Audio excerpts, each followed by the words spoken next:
Zamjenik komandanta NATO štaba Sarajevo, brigadir Morten Henriksen, boravio je u radnoj posjeti Bihaću, gdje je sa premijerom Unsko-Sanskog kantona Mustafom Rudnićem razgovarao o aktuelnim temama i problemima u ovom kantonu.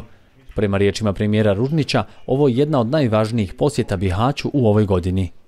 Razgovarali smo o nekoliko tema, prije svega o suradnji oružanih snaga Bosne i Hercegovine i vlasti ovoga kantona, zatim o stanju privrede,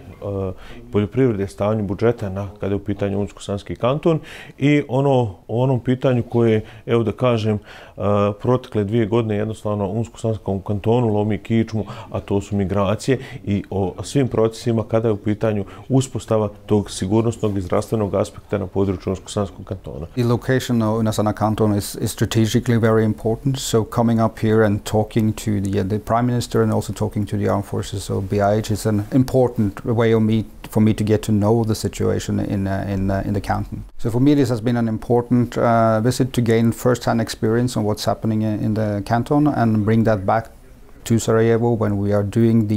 the cooperation with the central government and the international actors in BiH.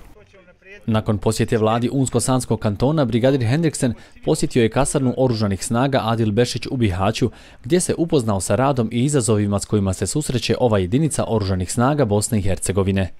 Ono što je bitno, ova jedinica je u potpunosti osposobljena za svoju misiju i uspješno odgovara svim zadacima koji se pred njih postave. Međutim, ono što treba svakako uzeti u obzir je jako teška situacija po pitanju sigurnosnih aspekata, uzimajući u obzir da na čitavom području Unsko-Sanskog kantona imamo ogroman broj migranata koji na kraju krajeva, evo i neke rute njihovog kretanja nalazi se neposredno uz samu lokaciju gdje se nalazi ova jedinica i samim tim predstavljaju određeni sigurnosni problem. We are here today visiting the armed forces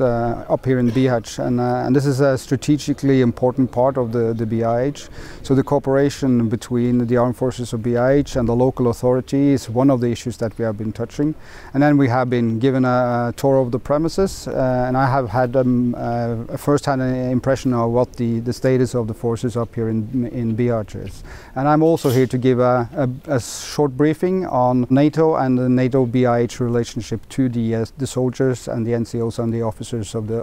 the armed forces.